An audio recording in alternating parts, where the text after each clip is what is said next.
कह रहे हैं कि आस्था का राजनीतिकरण नहीं होना चाहिए, लेकिन यही आरोप आपके ऊपर लगते रहे हैं कि आप आस्था का राजनीतिकरण करते रहे हैं। बीजेपी जो भी करती है उसके पीछे उसका एक राजनीतिक एजेंडा होता है और इसी एजेंडे के तहत बहुत सारे मुद्दे जुड़े हुए हैं। अब जैसे संभल का मामला है, उसमें कहा जा रहा है कि जहां आप खुदाई कर रहे हैं सबके पीछे एक राजनीतिक एजेंडा है। देखिए, ये मानसिक रोग और दृष्टि दोष मैं क्यों कह रहा हूं, इसीलिए कह रहा हूं कि पहले ये इलाज करा लें, उसके बाद बात करने के लिए बैठें और मैं उनसे खुली डिबेट करने के लिए तैयार हूं। जो भी दल का नेता बैठना चाहे मैं बात करने के लिए तैयार हूं। संभल का मामला हो, अयोध्या का मामला हो, मथुरा का मामला हो, काशी का मामला हो, माननीय न्यायालय के समक्ष जो मामले विचाराधीन है उसमें बयानबाजी शोभा देती है क्या? अगर माननीय न्यायालय कोई आदेश दिया, उस पर कोई कार्रवाई हो रही है और उस पर सरकार से सवाल, क्या हम माननीय न्यायालय के आदेश का अनुपालन ना कर रहे हैं? ये चाहते हैं जैसा वो कर रहे थे। हाँ, लेकिन नहीं, वो ठीक है, वो कोर्ट ने कहा उसके हिसाब से चीजें हो रही है, लेकिन उसके बाद जिस तरीके से आपने वहां कार्रवाई की, वो कह रहे हैं कि भाई ये पूरी तरीके से सरकार की सोची समझी साजिश के तहत ये सारी चीजें हुई और आपने जानबूझकर इस तरह का माहौल खराब किया जिसका कि एक मैसेज जाए और उसका आप राजनीतिक लाभ उठाएं। देखिए, समाजवादी पार्टी गुंडों, अपराधियों, माफियाओं, दंगाइयों की पार्टी है। उनके विधायक, सांसद इससे अछूते नहीं हैं। उनके सांसद और विधायकों के आपसी संघर्ष, वहां राजनीतिक वर्चस्व की लड़ाई में बवाल हुआ। तो लोग तो कह रहे हैं कि आप लोगों ने उनके महाकुंभ नहीं आने को लेकर इतना माहौल बनाया कि दबाव में आकर उनको आना पड़ गया वहां। हमको माहौल बनाने की जरूरत नहीं है। देश और प्रदेश की जनता ने ही ऐसा माहौल बनाया हुआ है कि महाकुंभ या कोई भारतीय जनता पार्टी का महाआयोजन नहीं है।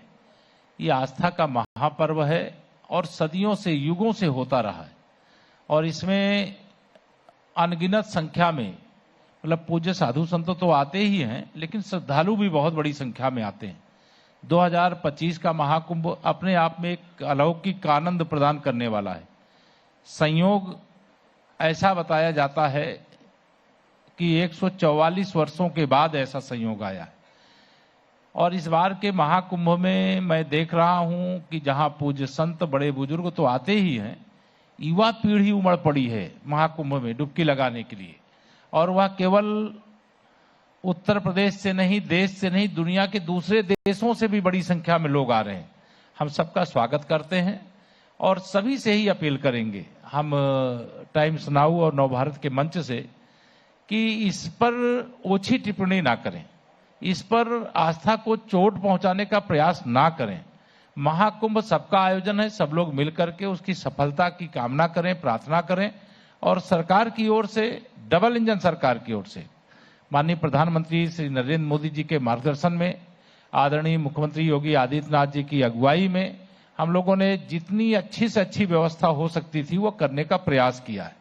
और अभी तक हमारे 2 महा स्नान, जिसको इस बार अमृत स्नान के रूप में नामकरण हमारे पूज्य संतों ने रखा है, ये पौष पूर्णिमा का और मकर संक्रांति का हो चुका है। जो महाकुंभ का सबसे बड़ा स्नान माना जाता है वो मौनी अमावस्या का स्नान माना जाता है। मौनी अमावस्या कल है। मैं गंगा मैया से प्रार्थना करता हूँ, वहाँ बेड़ी माधव भगवान प्रयागराज में मान्यता के अनुसार वही सारी व्यवस्था संभालते हैं। उनसे प्रार्थना करता हूँ कि हमारा जो महास्नान का ये मौनी अमावस्या का पर्व है ये सकुशल संपन्न हो। बिल्कुल, लेकिन जैसा कि आपने कहा कि अखिलेश यादव जी की जो दृष्टि है वो ठीक नहीं है। मैं एक चीज कहना चाहता हूं यहाँ कि अखिलेश यादव जी ये कहते हैं कि भाई धर्म तो व्यक्तिगत आस्था की चीज होती है, लेकिन बीजेपी जिस तरीके से ये पूरा आयोजन कर रही है या जिस तरीके से इसको पेश कर रही है, उसने पूरा राजनीतिक रंग दे दिया है। वो बहुत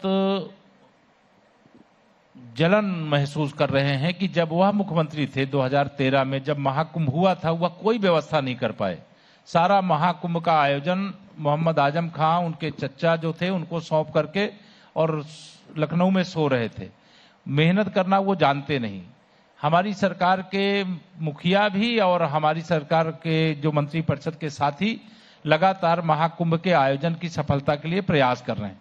ये जलन ठीक नहीं है। वो व्यवस्था नहीं कर पाए, उसके लिए उनको शर्मिंदा होना चाहिए, माफी मांगना चाहिए। हमने 2019 का अर्धकुंभ कराया है, शानदार ढंग से हुआ है। 24 करोड़ लोग आए थे, डुबकी लगाए थे। 2025 के महाकुंभ में 40 करोड़ से अधिक लोगों के आने की उम्मीद है और जिस प्रकार से जन सैलाब उमड़ रहा है, हो सकता है हमारा आंकड़ा छोटा पड़ जाए। लेकिन आप कह रहे हैं कि आपने बहुत शानदार इंतजाम किया, लेकिन अखिलेश यादव जब भी कुंभ जाते हैं या कुंभ की चर्चा जब जब करते हैं, वो कहते हैं कि भाई आयोजन कैसे होता है वो तो 2013 के आयोजन से सीखना चाहिए। और आप लोग तो कम्युनल आयोजन कर रहे हैं, सेकुलर आयोजन तो आजम खान ने किया था। उनके कार्यकाल में शायद मैं उसको याद करना नहीं चाहता, 2025 का महाकुंभ का इतना बड़ा अनुष्ठान चल रहा है, आयोजन चल रहा है। उनके कार्यकाल में अव्यवस्था के कारण एक बड़ी दुर्घटना हुई थी। कई हमारे श्रद्धालु उसमें मारे भी गए थे। उसके लिए कभी क्षमा नहीं कर सकते हम, उसके लिए उनको क्षमा मांगनी चाहिए सार्वजनिक रूप से। 2013 की प्रशंसा करने के लिए उनके पास कोई मतलब अधिकार नहीं है। उन्होंने अव्यवस्था के कारण से जो दुर्घटना हुई थी, जो लापरवाही उनकी सरकार के समय हुई थी, वो अब मैं याद नहीं करना चाहता। मैं केवल इतना कहना चाहता हूं कि जब सरकार में बैठो तो तुष्टीकरण की राजनीति मत करो। जब सरकार में बैठो तो आस्था को चोट पहुंचाने का काम मत करो। विकास के नाम पर केवल घोटाला किया था उनकी सरकार के समय, मैं उस सब चर्चा नहीं करना चाहता। मैं केवल ये कहना चाहता हूं कि 2013 के महाकुंभ से बहुत बेहतरीन 2019 का अर्धकुंभ संपन्न हो चुका है और उसमें भी ये डुबकी लगाने गए थे, भाजपा के डर के मारे जाते हैं। अच्छा, लेकिन अब आपने कहा अखिलेश यादव तो गए, लेकिन अभी भी बहुत सारे नेता हैं जो न राम मंदिर गए और न महाकुंभ आ रहे हैं। राहुल गांधी भी नहीं आए अभी तक। सबका स्वागत है, जो आना चाहते हैं। दूर बैठ करके बहुत टिप्पणी कर चुके हैं, अब आवें, आस्था की डुबकी लगावें। और यहाँ राजनीति करने का स्थान नहीं है, ये महाकुंभ है। और महाकुंभ में जो सैलाब उमड़ रहा है, अगर उसको देखेंगे तो उनको स्वयं समझ में आएगा। वो डर डर के आ रहे हैं डेली, चूंकि आप सब दिखा भी रहे हैं कि महाकुंभ में कोई रास्ता ऐसा नहीं जिस रास्ते में सैलाब नहीं उमड़ा है। मतलब एक तरह से श्रद्धालुओं का महासागर भी महाकुंभ क्षेत्र में है। बिल्कुल। तो मैं ये कह रहा हूं कि जो नेता महाकुंभ से अभी इन्होंने दूरी बना रखी है, अब बहुत सारे लोगों ने राम मंदिर भी जाना जरूरी नहीं समझा, जबकि इस देश का जो बहुसंख्यक समुदाय है उसकी बहुत गहरी आस्था इन दोनों ही जगहों को लेकर रही है। तो ऐसे लोग किस दबाव में या किस वजह से नहीं आना चाहते? देखिए, उनको लगता है कि जितने भी श्री राम जन्मभूमि पर मंदिर बन गया है तो उनको लगता है कि उनका वोट बैंक उनसे नाराज हो जाएगा। महाकुंभ का इतना जबरदस्त आयोजन हो गया है, उसकी इतनी तैयारी हो चुकी, इतने लोग स्नान करने के लिए आ रहे हैं, तो वो वोट बैंक बचाने के चक्कर में इस प्रकार का आचरण करते हैं। लेकिन मैं पूरे दावे से कह सकता हूं कि चाहे वह कोई भी हो, चाहे वो कांग्रेस के लोग हों, चाहे समाजवादी पार्टी के लोग हों या भाजपा विरोधी अन्य दलों के लोग हों, उनको अब ये समझना पड़ेगा। अगर नहीं समझेंगे तो जनता समझा देगी। मैं इस विषय पे राजनीतिक बातें नहीं करना चाहता, लेकिन मैं यह जरूर कहना चाहता हूं कि आस्था के विषय को राजनीतिक दृष्टि से ना देखें। हम आस्था के इस महाकुंभ को राजनीतिक दृष्टि से नहीं देख रहे हैं। हमारी श्रद्धा है, हम डुबकी लगाने जाते हैं, हमारी श्रद्धा है, हम वहां स्वागत करते हैं। हमारी